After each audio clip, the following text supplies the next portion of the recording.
আসসালামু আলাইকুম। আমি ডাক্তার স্নিগ্ধ মালবিকা, কর্মরত আছি কনসালটেন্ট ডার্মাটোলজিস্ট হিসেবে sir Salimullah medical college Mitford হসপিটালে এবং চেম্বার করছি মেডিনোভা মালিবাগ ব্রাঞ্চে।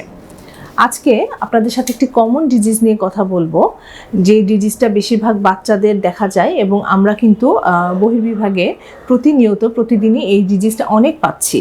বাচ্চারা এই রোগটা নিয়ে আসছে। এই রোগটির নাম হচ্ছে হ্যান্ড ফুট মাউথ ডিজিজ। এই ডিজিজটা কি?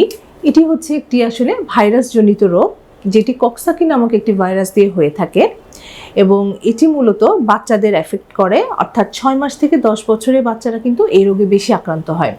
বড়রাও আক্রান্ত হতে পারে, তবে তাদের মধ্যে যারা ইমিউনো কম্প্রোমাইজড অর্থাৎ রোগ প্রতিরোধ ক্ষমতা কম, তারা কিন্তু বেশি আক্রান্ত হয়।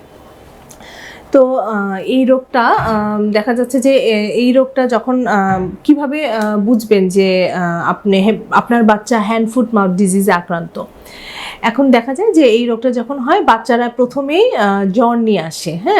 জ্বর প্রথমে বাচ্চাদের থাকে, জ্বর, দুর্বলতা, গলা ব্যথা থাকতে পারে। তো জ্বরের 1 থেকে 2 দিন পর বাচ্চাদের শরীরে লাল লাল দানা দেখা যায় এবং অনেক সময় সেটা পানি ফোসকা নিয়েও হয়।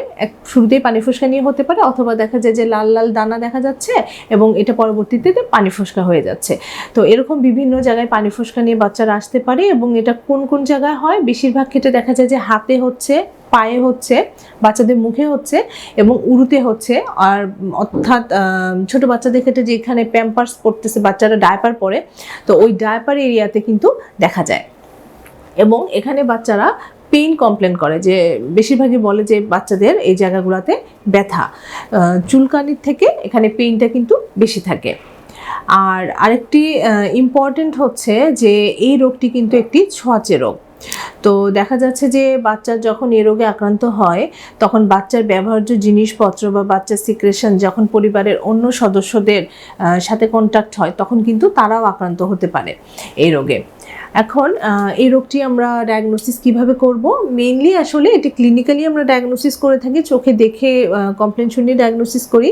বাট যদি কোনো কনফিউশন হয় অন্য কোনো রোগের সাথে, তো এটার ভাইরাল পিসিআর করা যায়। পিসিআর করে কিন্তু এই রোগটি কনফার্ম হওয়া যায়।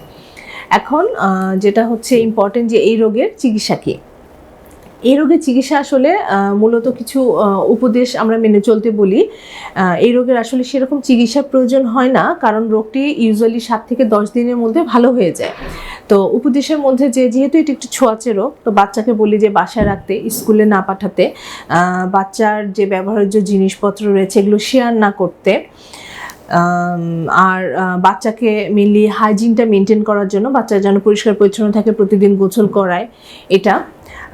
আর ইউজুয়ালি ট্রিটমেন্টের মধ্যে যেটা হচ্ছে আমরা করি যে সিমটোমেটিক ট্রিটমেন্ট দিয়ে থাকি। সেরকম কোনো আসলে স্পেসিফিক ট্রিটমেন্ট আসলে প্রয়োজন হয় না, যেহেতু আমি বলেছি যে 7-10 দিনের মধ্যে এটা কমপ্লিটলি রেজলিউশন হয়ে যায়, ভালো হয়ে যায়। তো সিমটম, আর যদি কোনো বাচ্চা দেখা যায় যে চুলকায়, ওই জায়গাটা একটু ইনফেকশন হওয়ার চান্স থাকে, তখন আমরা একটু অ্যান্টিবায়োটিক দিয়ে চিকিৎসা করি, এইটাই, আর কিছু না। তবে ইম্পর্টেন্ট হচ্ছে যে এই হ্যান্ড ফুট মাউথ ডিজিজটার সাথে কিন্তু এখন যে রোগটার সাথে খুবই কনফিউশন হয়, সেটা হচ্ছে যে স্ক্যাবিস বা চুলকানি, খুজলি। এখন যে রোগটা, এটার প্রকোপও কিন্তু অনেক বেশি। তো যখন বাচ্চারা আসে, বাচ্চারা কিন্তু এই দুটো রোগ নিয়ে খুব বেশি আসে। তো এখানে আমরা একটু ডিফারেন্স বলে দিচ্ছি যে কিভাবে বোঝা যাবে যে আপনার বাচ্চা হ্যান্ড ফুট মাউথ ডিজিজ আক্রান্ত নাকি স্ক্যাবিস আক্রান্ত। স্ক্যাবিসে দেখা যায় যে লাল লাল ফুসকুড়িগুলো ওঠে বা দানাগুলো ওঠে, ওটা কিন্তু ইউজুয়ালি আঙুলে চিপায়, তারপরে হাতের ফ্লেক্সো সারফেসগুলোতে, নাভির চারপাশে, লজ্জাস্থানের আশেপাশে, ওই জায়গাগুলোতে কিন্তু বেশি থাকে। বাট হ্যান্ড ফুট মাউথ ডিজিজে আসলে একটা প্যাটার্ন ফলো করে, হাত, পা, মুখ, এই জায়গাগুলোতে থাকে। এবং হচ্ছে দেখা যায় স্ক্যাবিসে কিন্তু আসলে ইচিং অর্থাৎ চুলকানির কমপ্লেনটা বেশি করে, রাতে বেশি চুলকায়। বাট এখানে কিন্তু এই হ্যান্ড ফুট মাউথ ডিজিজ, এটা কিন্তু বাচ্চারা পেইন কমপ্লেন করে, অর্থাৎ বাচ্চাদের ব্যথাটা বেশি থাকে। আর একটা যেটা হচ্ছে যে স্ক্যাবিস যেহেতু খুবই ছোঁয়াচে একটি রোগ, সেহেতু দেখা যায় যে পরিবারের সকল সদস্যরা একই সাথে এই রোগে আক্রান্ত হয়। আর hand foot mouth disease mainly বাচ্চাদের মধ্যে হয়, দেখা যায় যে পরিবারের বাচ্চারাই বেশি আক্রান্ত হয়। তো মোটামুটি এভাবে আসলে আমরা এই দুটার পার্থক্য করে থাকি। তো এই রোগটা নিয়ে আসলে আমি যেটা বলবো যে ভয় পাওয়ার কোনো কারণ নেই।